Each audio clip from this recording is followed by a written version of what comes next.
ഇപ്പൊ ഓണസദ്യ കഴിഞ്ഞു. കഴിഞ്ഞിട്ട് നമ്മള് ഇങ്ങനെ ഒരു ഇരിപ്പുണ്ട്.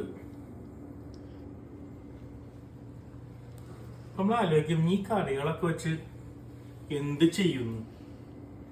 ഒന്നും പേടിക്കണ്ട, ഇതിനുള്ള വഴികളൊക്കെയും എന്റെ ചാനലിൽ കിടപ്പുണ്ട്.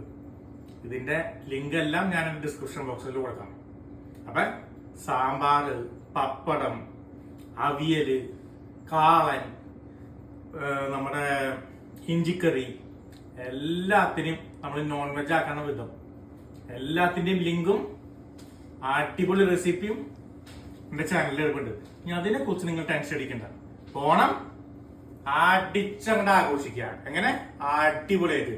അപ്പൊ എല്ലാവർക്കും എന്റെ ഓണാശംസകൾ from Jose Moses kitchen family. By.